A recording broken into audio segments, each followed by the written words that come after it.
Salut tout le monde, je suis très heureux de vous retrouver aujourd'hui pour une nouvelle vidéo et en plus une vidéo que je n'ai pas encore faite jusqu'à aujourd'hui, ce qui paraît assez dingue parce que ça fait déjà plus de 11 ans que je fais des vidéos sur ma chaîne YouTube et j'ai réalisé que jusqu'à aujourd'hui je n'avais jamais fait une seule vidéo pour vous parler justement des vidéos de Michael Jackson, pour vous présenter un petit peu les vidéos qui m'ont marqué, pour réagir à certaines vidéos. Je l'ai fait beaucoup pour la musique, mais je ne l'avais encore jamais fait pour les vidéos MJ. Et je trouve que c'était quand même un manque qu'il fallait absolument combler aujourd'hui. Et j'en profite d'être en mode été. Vous savez que c'est pendant cette période que je fais des vidéos un petit peu plus chill, un petit peu plus improvisées. Pour aujourd'hui, parler avec vous des vidéos de Michael Jackson qui m'ont le plus marqué. Alors, vous verrez que durant cette vidéo, je ne vais pas nécessairement vous parler que de clips vidéo ou de courts-métrages. Il va y avoir aussi un peu d'autres types de vidéos. Le but aujourd'hui, c'était vraiment de parler des vidéos qui m'ont accompagné, ou en tout cas des vidéos qui ont marqué certaines étapes dans ma vie de fan, parce que comme certainement beaucoup d'entre vous, je suis très nostalgique des premières années pendant lesquelles j'ai commencé à m'intéresser à Michael Jackson et que j'ai commencé à consommer énormément de Michael Jackson. Forcément, on rattache tous ces souvenirs à certaines chansons, à certaines vidéos, et c'est de ça aujourd'hui qu'il s'agit. Donc installez-vous confortablement, on va partager ensemble plusieurs vidéos, et je vais vous raconter un petit peu mes souvenirs, mes anecdotes et mes ressentis en même temps qu'on regarde ça ensemble. Mais avant de poursuivre, cette vidéo est sponsorisée par Just Russell, et pour une fois je suis pas le seul concerné par cette collaboration. Et aujourd'hui je vous présente Jinko, qui est un de nos 7 speeds japonais. Alors il est pas très efficace pour le montage des vidéos, mais ça veut pas dire que leur alimentation ne nécessite pas autant d'attention que la nôtre. Just Russell est une entreprise belge qui propose une alimentation personnalisée pour vos chiens et chats. Donc le principe il est très simple, vous créez déjà un profil de votre animal en mettant son âge, sa race, son poids, son niveau d'activité et ses sensibilités éventuelles ainsi que ses préférences. Donc c'est super pratique parce que vous pouvez exclure certains types d'aliments par exemple que votre chien ne supporte pas. Et quand vous validez, quelques minutes plus tard, vous recevez un plan alimentaire adapté à votre chien avec une ration quotidienne recommandée. Et la personnalisation se retrouve même sur le paquet de croquettes puisque vous pouvez retrouver la photo ainsi que le nom de votre chien, ce qui est super pratique si vous en avez plusieurs, comme ça chacun a son propre paquet, vous n'avez pas à mélanger les croquettes. Les recettes sont élaborées à partir d'ingrédients naturels avec des protéines animales en priorité, et puis ensuite vous allez retrouver tous les ingrédients dont votre chien a besoin, car les recettes sont conçues avec l'aide d'un vétérinaire et c'est fait aussi en fonction des besoins nutritionnels et caloriques de chaque animal. Et ce que je trouve très pratique dans le système de Just Russell, c'est que la fréquence des livraisons, elle est adaptée en fonction des besoins de votre chien. C'est-à-dire qu'à tout moment, vous pouvez le modifier, le reporter, le suspendre ou l'annuler si besoin. Et du côté du principal intéressé, j'ai l'impression que le test, il est plutôt concluant. Grâce au lien dans la description ou grâce au QR code qui s'affiche à l'écran, vous pourrez bénéficier de 35% de réduction sur votre première commande et vous recevrez en cadeau également une huile de saumon. Vérifiez simplement que le code HORTEMPO35 est bien appliqué avant de valider votre commande. C'est bon, Jinko? Merci, Jinko. Merci. Oh, mon bébé. Alors, je voulais juste très brièvement vous dire une chose importante, c'est que pour des questions de droit d'auteur, je n'ai pas le droit de passer les vidéos en entier, sinon YouTube va me tomber dessus, ça va être l'horreur. Donc ce que je vais être obligé de faire, c'est parfois faire des pauses, parfois faire des coupes. Donc il n'y aura pas les vidéos en entier. Par contre, ce que je vais faire, c'est que je vais mettre les liens vers ces vidéos. Vous pourrez les regarder de votre côté si vous ne les connaissez pas ou si vous avez besoin simplement de vous rafraîchir la mémoire. Et ensuite, vous reviendrez sur ma vidéo, et notamment dans les commentaires, où on pourra discuter ensemble de ce que je vais vous montrer aujourd'hui. Vous êtes prêts? Moi aussi, ça tombe bien. Allez, c'est parti. Donc, je voulais commencer aujourd'hui forcément avec une vidéo très symbolique, qui est la vidéo de Leave Me Alone.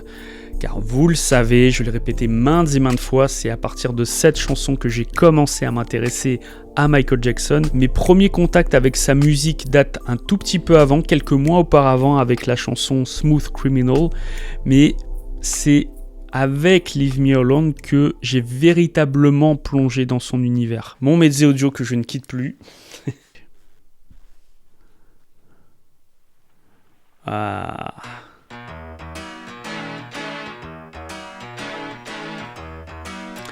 Alors c'est drôle parce que cette intro, C'est peut-être une intro qui a un peu vieilli, les sonorités, etc. Mais quand j'entends ces premières lignes de synthé, ça me... voilà. Je replonge des années en arrière. Ce que j'aime dans cette vidéo, c'est qu'il y a un visuel, il y a une atmosphère qui est très particulière. Et on comprend, en voyant les premières minutes de cette vidéo, pourquoi et comment Mark Ryden s'est inspiré quelques années plus tard pour la pochette de Dangerous.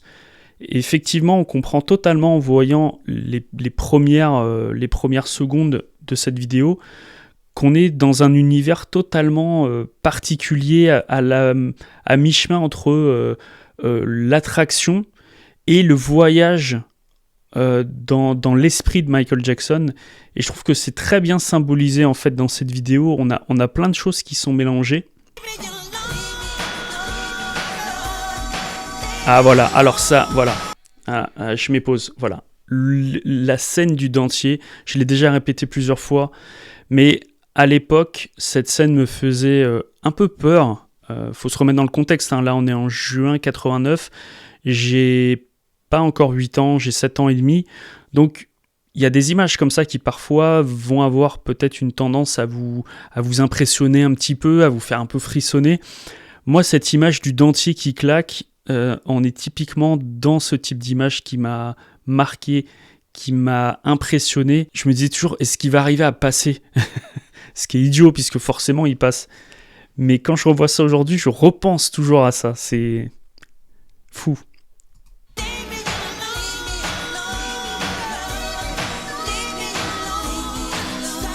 Il est génial ce clip. C'est pas le plus spectaculaire de la période Bad, hein. Pas du tout. Mais je l'adore. Parce qu'il est un peu barré en fait. C'est ça que j'aimais dans cette vidéo. Avec les chiens, avec les costumes cravates. Voilà. Le petit hommage à Liz Taylor. Voilà, là on sort du cerveau de Michael, donc on comprend qu'on a fait un voyage dans son cerveau en fait. Et je pense qu'en fait, rétrospectivement, je me dis c'est peut-être ce côté un peu fête foraine, foire du trône qui m'a marqué en tant qu'enfant. Parce que les visuels en fait sont, je trouve, très marquants pour un enfant. Quand vous voyez ça, c'est un voyage extraordinaire. Et moi, c'est vraiment ce mélange d'images et de musique qui a très très bien fonctionné sur moi. Du haut de mes 7 ans et demi, j'étais happé en fait par cette chanson et par ce clip. Ah ça, cette image-là avec la main. La symbolique, elle est nombreuse en fait dans cette vidéo. On a à la fois ce côté voyage dans la tête de Michael, mais aussi le fait qu'on considérait en fait Michael à l'époque comme une sorte de bête de foire. Et je trouve que c'est très bien symbolisé aussi avec cette vidéo.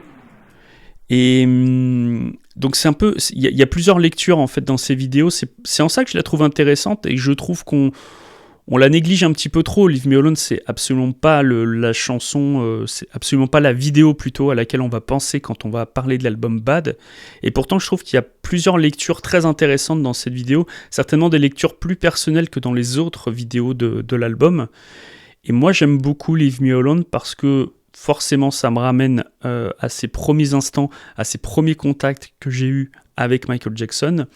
Mais aussi, rétrospectivement, je me dis que il y a plusieurs lectures qui peuvent être faites dans cette vidéo, et ça, je trouve ça aussi très intéressant. Donc c'était important pour moi aujourd'hui de commencer par cette vidéo de Leave Me Alone, parce que là, on est véritablement dans le point de départ de mon voyage avec l'univers de Michael Jackson. Ensuite, on va attaquer un autre gros morceau qui est une partie très spécifique du film Moonwalker, qui est sorti donc en 1988, qui est pareil, un peu comme Leave Me Alone, finalement, on est un petit peu un voyage dans l'univers de Michael Jackson. Et il y a une partie du film qui me donne toujours autant de frissons aujourd'hui, et que parfois je mettais la cassette du film juste pour regarder cette partie, et après je coupais. C'est la partie d'intro du film. Voilà, cette séquence, ça c'est magique. On a à la fois un côté magique, mystérieux, il y a tout est là. Voilà, les petites paillettes, et là, bah, voilà, avec ce son là. Et ensuite on a le fondu enchaîné avec le début, le titre Moonwalker là qui claque avec cette foule au fond. Qu'est-ce que c'est top ça. Je vais monter encore le son parce que je veux kiffer. Alors à l'époque les concerts, hein, il y avait des briquets, il n'y avait pas de portable. Voilà. Avec le cri du public derrière. Voilà, cette marée humaine, Michael en sueur. Ah, qui remet sa chemise en place. Et là cette vue, moi j'adore parce que on devine en fait l'immensité de la foule. On a la caméra qui est juste derrière son épaule. On a l'impression d'être sur scène avec lui. Ce plan, je l'ai toujours trouvé waouh. C'est là qu'on mesure en fait l'immensité qu'était le bas de tour. Bon, ça l'a fait aussi pour ses autres tournées évidemment, mais le bas de tour, il y a toujours une petite saveur particulière. Et ce plan, j'adore ce plan. J'adore.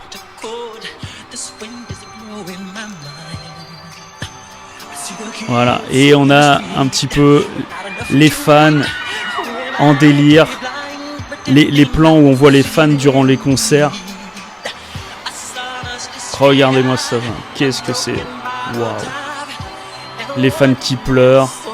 Ouais, alors ça, je me souviens, quand je regardais le film, je me disais, purée, la fille, elle a vu 14 fois Michael en concert. À l'époque où j'ai découvert Moonwalker pour la première fois, on me l'avait prêté en VHS.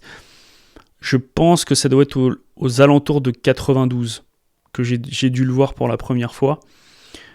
C'était un ami de mes parents qui m'avait prêté plusieurs VHS, dont Moonwalker. Et quand j'ai compris que la fille, elle avait vu 14 fois Michael en concert, alors que moi, à l'époque, je ne l'avais pas encore vu une fois, je me disais, purée, la chance qu'elle a eue. La chance.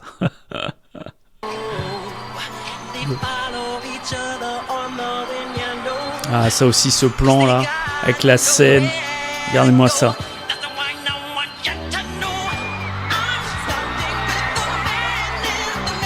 Ah, les fans en délire, les évanouissements, l'hystérie. Ça, Michael aimait bien montrer ça. Hein. Mais ce montage, il est top. Voilà, ça. Et on mélange du coup avec les images de la vidéo de Man in the Mirror. Et on voit aussi toute l'énergie que dégageait Michael sur scène, je trouve. Voilà, ces petits pas. Le mélange, il est top. Et Michael qui tourne, et bah!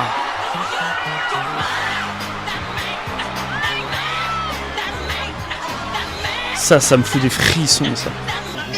Et là, on bascule sur la partie live. C'est vraiment live où Michael chante micro ouvert.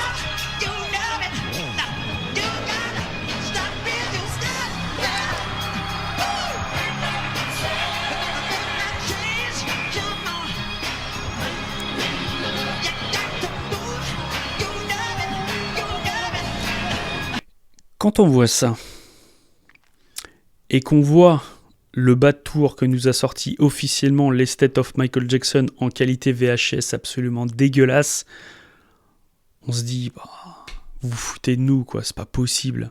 Regardez la qualité qui existe pour ce concert. Et vous allez nous faire croire que le seul concert en intégrale que vous avez, c'est une pauvre VHS pourrite.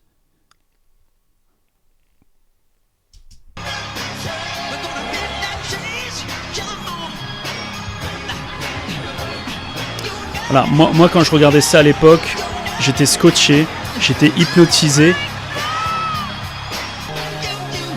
Et encore une fois, des fois je mettais la VHS de Moonwalker juste pour cette partie.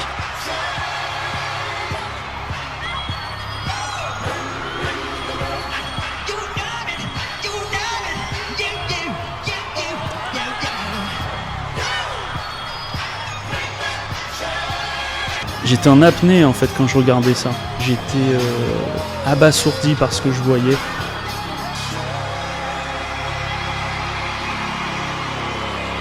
Oh là là, les frissons. Même encore là, j'en ai. Make that change. Oh, regardez-moi ça. suis en admiration devant ça, moi.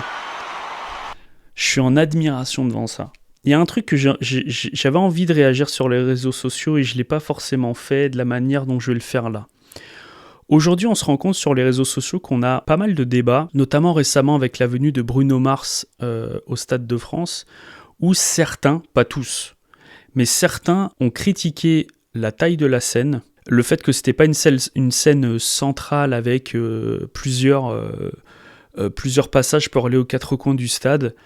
Et beaucoup disaient « Oh ouais, mais la scène, elle était petite, l'écran géant, il était pas si grand que ça, au final, ça m'a gâché le concert, etc. » Arrêtez. Regardez ce que Michael Jackson faisait en 1988. Évidemment, c'était une autre époque. Évidemment, à cette époque, il n'existait pas des scènes comme aujourd'hui, il n'y avait pas des écrans géants comme aujourd'hui. Je suis d'accord.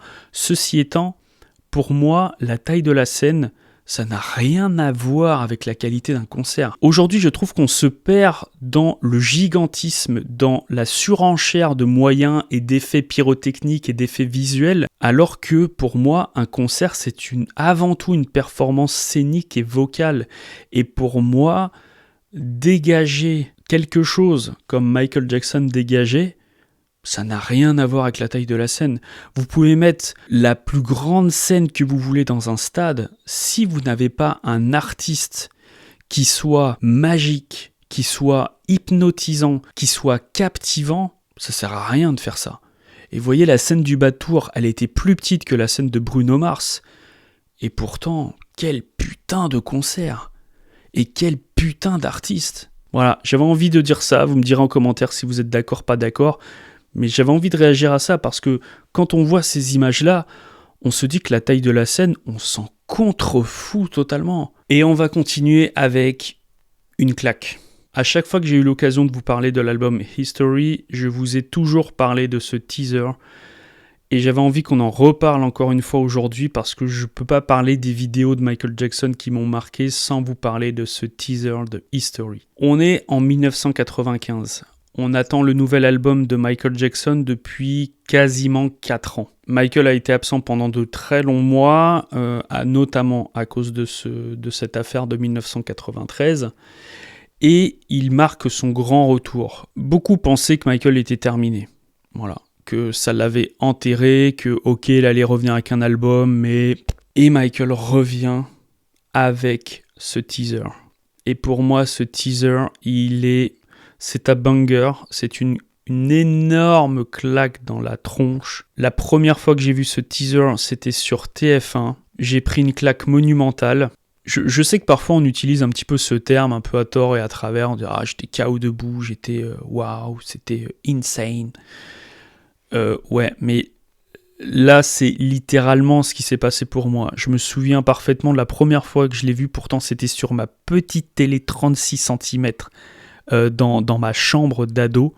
Voilà, c'était dans des conditions pas comme là sur mon écran 4K, hein, pas du tout. Et pourtant, ça a été waouh. Et je sais pertinemment que je vais revoir cette sensation aujourd'hui. Je sais que je vais la revoir.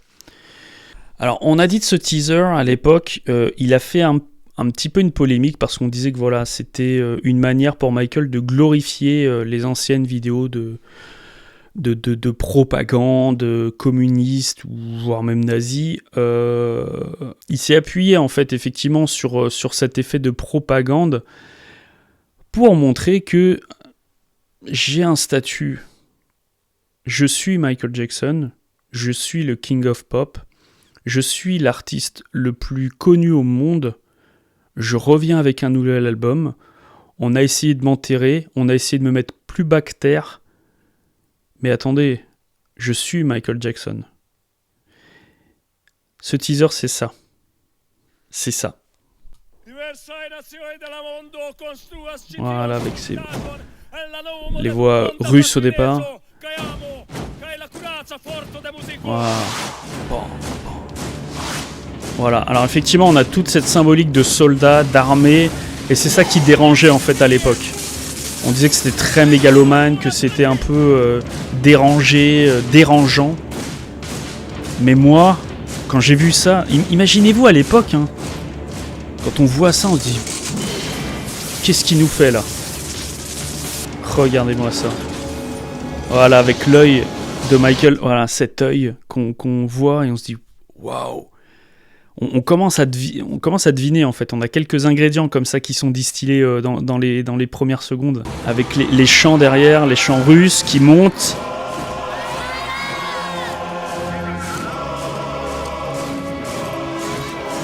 Voilà, les pieds. Et là on va avoir avec la musique.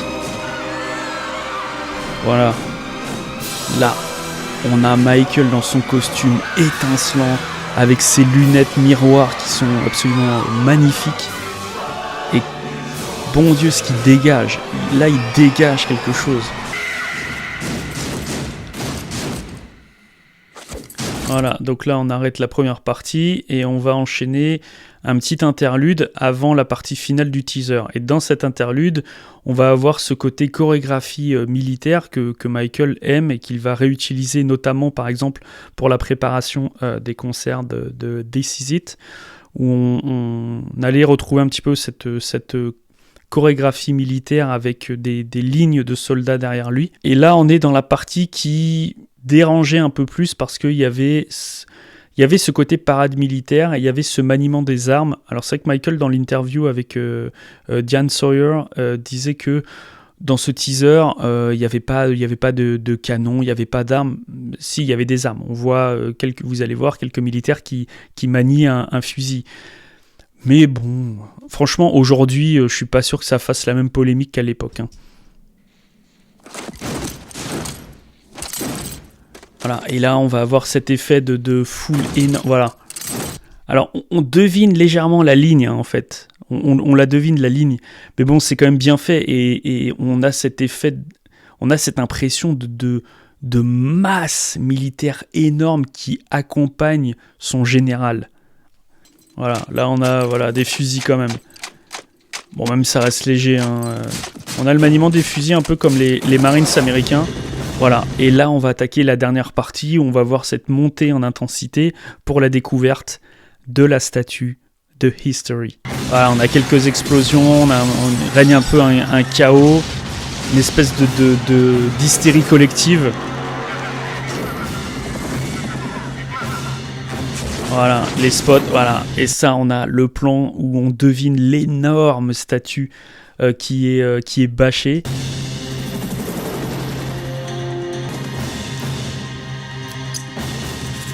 Voilà, les explosions, la musique qui monte, les bâches qui vont tomber, voilà. Et on va voir la musique à un moment donné qui va... Voilà. Les fans en hystérie qui tombent dans les pommes. Bon, ça, Michael adorait ça. Hein. Voilà. L'hélicoptère qui passe entre les jambes pour marquer le côté énorme de cette statue. Et on a vraiment ces chœurs derrière, cette montée en puissance. Waouh, ça c'est la partie que j'adore.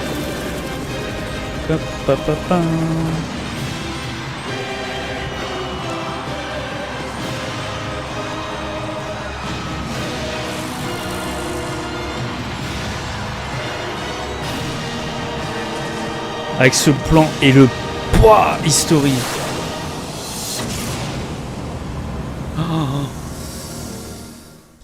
Les frissons que ça me donne et je me suis un peu contenu mais j'aurais presque versé ma larme.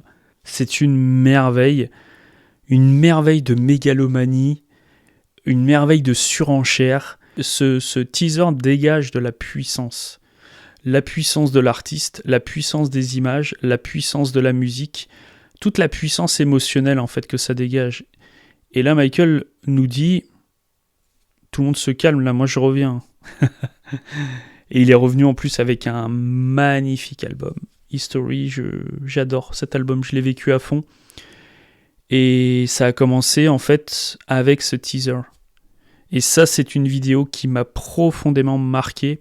Dans les vidéos qui m'ont le plus marqué à l'époque où je les ai découvertes pour la première fois, je pense que History serait certainement en première position, je pense.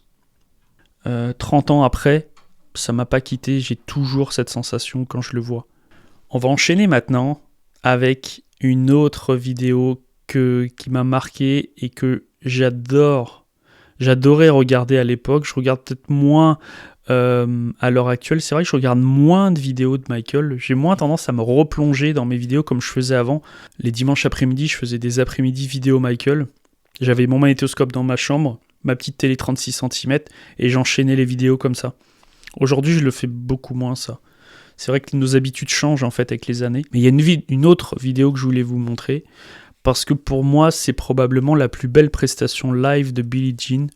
En tout cas, c'est celle qui m'a le plus marqué. C'est celle qui, je trouve, vocalement et scéniquement, est peut-être la plus aboutie. C'est la prestation de Billie Jean au concert de Bucarest en 1992. Alors en plus, moi, j'avais la version Canal+, du concert, c'est-à-dire la version qui était mal filmée, qui avait plein de ratés. Donc ça a été corrigé ensuite sur la version diffusée sur HBO, et c'est celle qu'on retrouve aujourd'hui dans le DVD, etc. Mais à l'époque, la version diffusée sur Canal+, en direct, c'était vraiment une version avec plein de ratés. Il y avait plein de ratés. Déjà, le toaster, il l'avait raté. Le moonwalk, il avait été filmé de face. Enfin voilà, il y avait plein de trucs qui avaient été ratés. Et Billie Jean, c'était mon moment préféré du concert. Déjà parce que j'aimais le son de la grosse caisse. J'aimais le son, en fait, sur ce concert. Je sais pas s'il existe vraiment... Je crois qu'il existe quelque part sur YouTube la vraie version telle qu'elle a été diffusée à l'époque sur Canal+.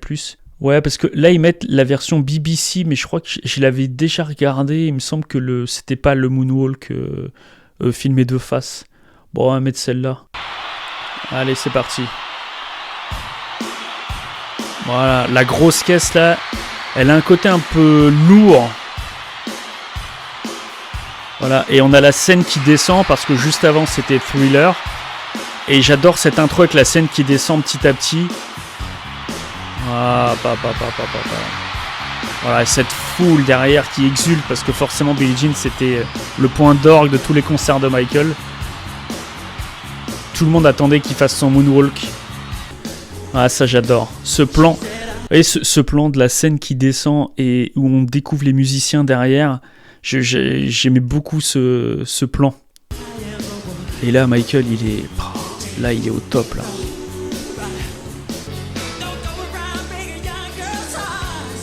Vous voyez sa voix dessus, elle est pas parfaite. Par rapport à ce qu'il pouvait faire en studio, on n'est pas sur une voix parfaite, mais on est sur une voix spontanée, une voix 100% live. Et ce qui fait aussi la richesse d'un live, c'est pas forcément la perfection vocale, c'est aussi les imperfections vocales. C'est aussi ça qui fait qu'un live, il y a un côté authentique. On va arriver au meilleur moment.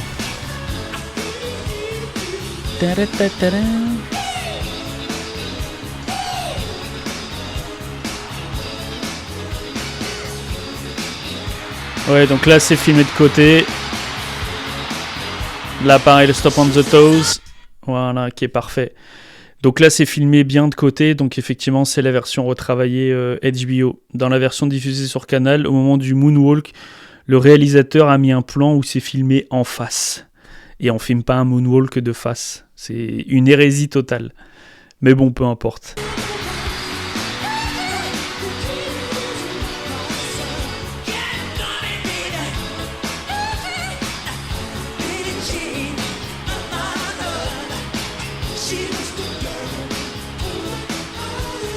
Ah oui, alors elle, je me rappelle, chaque fois que je regardais le concert, je voyais cette fille qui fait la gueule.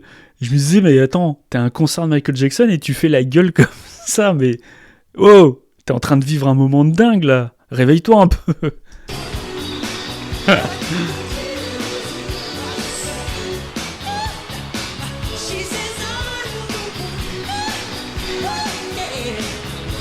Là, c'est magique de le voir bouger comme ça. Il est magique, il était magique en fait. Il y a vraiment ce côté charismatique, quoi. Regardez ça.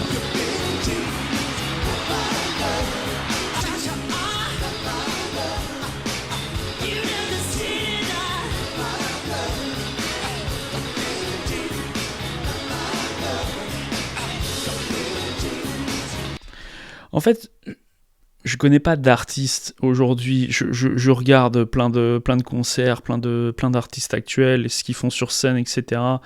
Alors je suis certainement pas objectif en fait pour dire ça, mais tant pis, je le dis.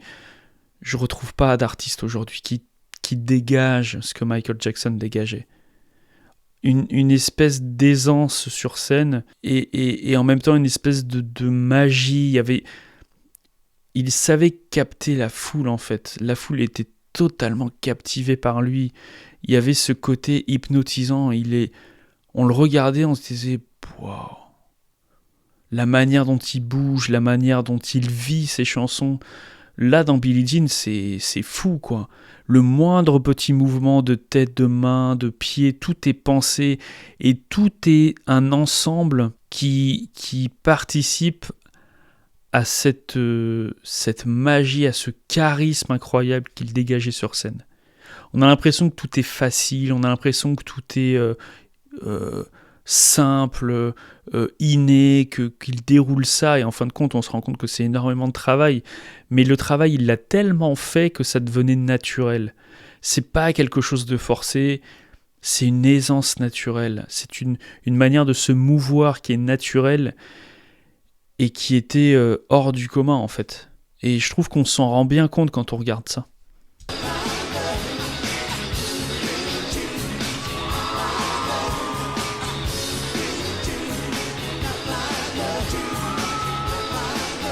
Allez, il va prendre le fedora.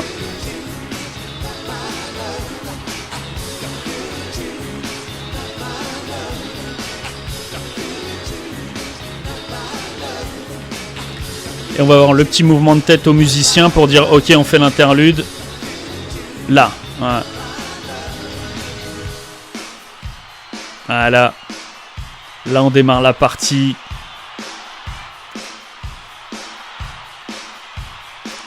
Ça, c'est de la pure magie, du pur génie, ça. Juste une batterie, un spot, c'est tout. C'est ça que je disais tout à l'heure. Il n'y a pas besoin d'une scène immense. Il y a juste besoin d'un artiste qui sache captiver la foule. Et pour moi, on ne captive pas une foule qu'avec une scène. Pour moi, la taille de la scène ou la scène en elle-même, c'est secondaire. Voilà l'exemple. Il n'y a pas d'effet pyrotechnique, il n'y a pas un énorme écran géant, il n'y a pas de... Un spot, un artiste, une batterie. C'est tout.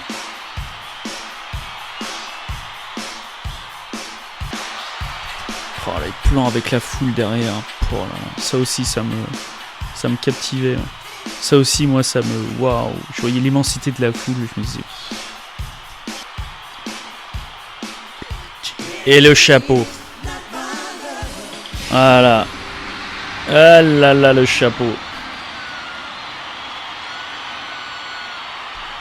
Et là, le chapeau, tu te dis dans quel état il ressort. Bah, souvent, de toute façon, on le sait, les chapeaux de Billie Jean qui ont été captés par la foule, ils sont dans un état pas possible.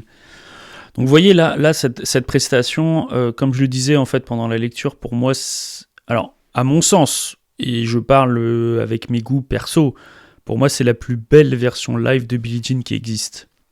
Cette prestation de Billie Jean, moi, elle m'a marqué. Et à l'époque, j'avais réussi à brancher mon petit enregistreur cassette sur ma télé pendant que j'avais mis la VHS du concert. Donc j'avais un audio un peu cracra. Mais j'avais un audio de Bucarest sur une cassette que j'écoutais beaucoup. Et le Billie Jean, je l'écoutais énormément. Je l'écoutais tout le temps. Ça fait partie des vidéos qui m'ont marqué profondément. Et on finit avec le short film de Michael que je préfère, qui est le court-métrage de Smooth Criminal. Pour moi, c'est probablement la meilleure vidéo de Michael Jackson parce que d'une part, c'est un projet qu'il a porté en grande partie lui-même, parce que c'est un projet qui n'a souffert ni de contraintes de temps ni d'argent, ce qui fait que cette liberté totale de création, cette liberté totale artistique, ça se ressent complètement dans cette vidéo. Et aussi, il y a un truc qui est tout bête, auquel je suis très sensible, c'est le travail de photographie. Ça participe grandement au clip que je vais aimer, ça participe grandement même au film que je vais aimer. Je me rends compte qu'en fait, il y a plein de séquences dans plein de films qui m'ont marqué pendant mon enfance, que j'aime, entre autres parce qu'il y a une photographie qui est particulière. Et dans Smooth Criminal, il y a évidemment cette lumière bleutée. Cette lumière me parle et ça a grandement participé et ça participe toujours grandement à mon adoration pour cette vidéo. Il y a plein de choses qui est absolument magique dans cette vidéo et je sais que je répète toujours ce mot et peut-être que je vais vous saouler à force de répéter ce mot, mais pour moi, Michael était un artiste qui dégageait de la magie. Je l'ai déjà dit, je continuerai à le dire et ça fait partie des choses qui m'ont toujours touché chez lui. C'est qu'il y avait cette magie. Et ça s'explique pas, c'est quelque chose qui vous touche. Moi, ça m'a touché, et la vidéo de Smooth Criminal me touche, entre autres, grâce à ça. Mais c'est vrai que Smooth Criminal, à la base, c'était une vidéo extrêmement longue, et qui s'est retrouvé greffé au projet Moonwalker. Bon, ça, je vous l'explique très bien dans ma vidéo consacrée au film. Mais c'est vrai qu'à la base, Smooth Criminal devait être une vidéo seule. Le projet Moonwalker est né par la suite, c'est pour ça qu'il y a eu ses ajouts, etc., etc. Mais la partie Smooth Criminal, c'est la partie que je préfère dans le film. En fait, il y a plusieurs parties dans le film que j'aime, notamment l'intro que je vous ai montré, et l'autre partie que j'aime, et qui m'a marqué à l'époque, c'est la partie Smooth Criminal. Pareil, je la regardais beaucoup, parce qu'il y avait ce côté film, en fait. Et c'est ça qui me plaisait, c'est qu'en regardant ça, on n'avait pas forcément l'impression de voir une vidéo musicale. On regardait un mini-film avec de la musique dedans. Voilà, avec cette musique. Ça, c'est musique de film Disney, ça, c'est magique. Voilà, et on a Michael. Waouh. Ça, c'est magique, c'est les films fantastiques, quoi. Et là, ce silence derrière.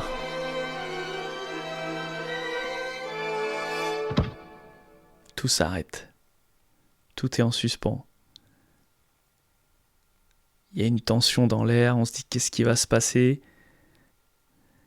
Et la pièce, qui traverse la pièce. Ça, c'est magique.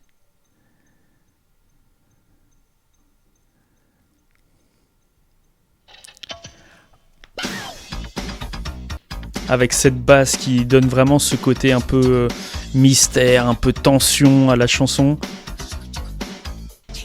Ouais, avec le petit spot juste là. Ah là là, ça c'est magique. Voilà, et là on a toute cette lumière bleutée que j'adore. Et ce que j'aime aussi particulièrement, c'est qu'on est sur du décor, du vrai décor en fait. Aujourd'hui, la majorité des choses, on la ferait sur un fond vert. À l'époque, on construisait un vrai décor et ça ajoute une réalité à la vidéo qu'on n'aurait pas aujourd'hui. Aujourd'hui, on serait sur une débauche d'effets numériques. À l'époque, on construisait des vrais décors avec des vrais détails dessus. Et je trouve que ça se ressent et c'est ça aussi qui donne ce charme particulier à ces vidéos plus anciennes. Ah ça, cette choré-là. Ça c'est le billard. Bah, de toute façon, il y a plein de scènes cultes en fait dans cette vidéo. Voilà, on a les couplets en plus qu'on n'a pas dans la version album. Et en fait, j'aime tout dans cette vidéo, c'est les mouvements de caméra, le fait que voilà, la caméra elle est légèrement penchée. Tout est pensé en fait visuellement pour créer quelque chose dans cette vidéo, pour proposer un univers. Et vous voyez, tous ces petits spots, cette lumière, tous ces... Ouais, ça on l'a vraiment avec des vrais décors naturels. Hein. Et là, Michael sort une arme et tire. Et donc ça... Les témoins de Jéhovah, ça leur avait pas plu. Hein. Avec l'escalier qui descend. C'est plein de séquences cultes en fait. Tout est parfait dans cette vidéo. Et là on a quand il tourne là, c'est magique. Voilà. Il tourne. Voilà, et on a cette séquence interlude donc, qui est née d'une impro des danseurs que Michael a adoré, qu'il a voulu absolument mettre dans la vidéo. Je me souviens qu'avant j'aimais pas parce que ça cassait le rythme. Aujourd'hui j'ai une lecture un peu différente sur cette séquence. J'aime bien en fait parce que ça marque un arrêt. Et pareil, il y a plein de plans qui sont géniaux. Celui-là, il est génial. On sent que ça va monter. Voilà, là, ça c'est kiffant, ça. En fait, elle est géniale, cette séquence.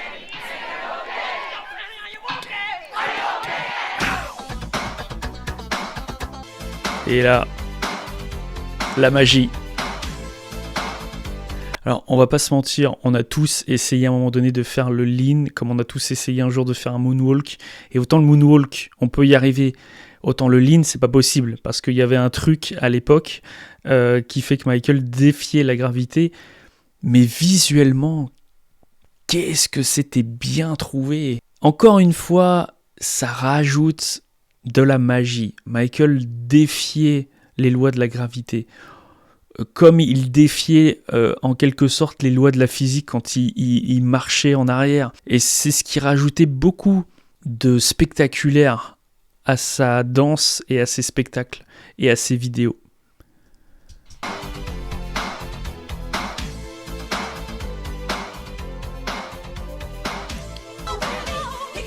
Voilà, et plus ça va, plus on a des danseurs qui se joignent à la Corée. Ça, c'est tellement bien trouvé aussi. Un peu un flash mob avant l'heure. Alors, on a Michael qui tire une volée en tournant sur lui-même avec une mitraillette et on n'a pas une seule vitre qui éclate. Moi, ça m'a toujours... Je me suis toujours dit, ah, putain, les mecs, quand même, il fallait faire éclater quelques vitres là. Sinon, c'est pas crédible. Je pense que c'est mon clip préféré, c'est la vidéo que je considère comme étant la meilleure de Michael Jackson. Je la mettrai devant Thriller. Thriller, il y a vraiment le côté iconique et il y a surtout le fait que c'était la première vidéo de ce genre. Mais en termes de mise en scène, en termes de chorégraphie, en termes de travail sur la lumière, en termes de réalisation, pour moi, Smooth Criminal, indéniablement, c'est devant Thriller. C'est certain. C'est la vidéo, c'est le clip de Michael Jackson que je trouve le plus intéressant à voir parce qu'il est la synthèse de tout ce qu'aimait Michael. La musique, la danse, le cinéma, les effets visuels, les effets de chorégraphie, les effets de défier la gravité, etc. On a tout en fait dans cette vidéo. Moi, demain, quelqu'un ne connaît pas Michael Jackson et me dit montre-moi une de ses vidéos pour que je vois un peu qui c'est. Je montrerai pas Thriller, je montrerai Smooth Criminal. C'est pour ça que c'est une vidéo qui m'a marqué et c'est pour ça que je voulais terminer aujourd'hui cette vidéo en vous parlant de Smooth Criminal parce que je pouvais pas faire cette vidéo, des vidéos de Michael qui m'ont marqué sans vous parler de ce short film qui pour moi c'est un chef-d'œuvre. Alors surtout vous me direz en commentaire si déjà ma sélection vous parle. Peut-être pas la totalité de ma sélection, peut-être certaines, ou peut-être la totalité, j'en sais rien, mais dites-moi un petit peu en commentaire ce que vous pensez de ma sélection, mais surtout dites-moi vous, quelles sont les vidéos de Michael Jackson qui vous a le plus marqué, et surtout pourquoi ? Est-ce que vous rattachez ça à un souvenir en particulier ? Est-ce que vous rattachez ça à une époque ? Est-ce que vous rattachez ça à une découverte, à quelque chose? Je trouve que c'est toujours intéressant d'avoir aussi vos histoires. Et j'aime bien lire des fois vos commentaires quand vous me racontez un petit peu vos ressentis et à quoi vous raccrochez certaines choses de Michael Jackson, que ce soit une chanson, une vidéo, etc. J'aime bien lire. Donc surtout, n'hésitez pas à me donner en commentaire un peu vos retours. Et je voulais aussi terminer cette vidéo par quelque chose d'important. Je voulais remercier énormément celles et ceux qui m'ont soutenu pour ma campagne Tipeee qui s'est terminée il y a plusieurs semaines maintenant. Vraiment, vos dons m'ont aidé et vous voyez concrètement, vos dons ont par exemple servi à acheter ce nouveau micro et ce nouveau bras de micro qui est beaucoup plus pratique pour moi, il n'y a pas photo, et ce micro Shure qui est plus qualitatif que celui que j'avais. Donc vous voyez concrètement, vos dons ont permis d'améliorer des choses sur ma chaîne, c'est ce que je vous disais à l'époque. Vous en avez l'illustration concrète aujourd'hui dans cette vidéo, et merci encore pour toutes celles et ceux qui ont participé à cette campagne. Et donc j'avais encore des gens à remercier que je n'avais pas remercié dans la vidéo précédente. Miko C, Ludivine Giungato, j'espère que je prononce bien vos noms, excusez-moi si je fais quelques erreurs. Isabelle Appert, Anthony Lirus, Marie-Ève Dion, Rachel Lepape, Benjamin Cornet, Malik Zeroual, Paul Legrand, Michael Nanture, Lorraine Furtado, Julien Bain, mon ami Marco, JP On Fire, Michael Muller, Pierre-André Nico, Nicolas Gaju, Charles Van Valkenburg, Mathieu Bonin-Pilote, Junior Pombo, mon ami Sébastien Martin, Sandrine Ligeron, Emmanuel Lunda ou Linda, Alexis Zwed et enfin Aaron Aberkan. Et encore un grand merci à eux pour leur générosité.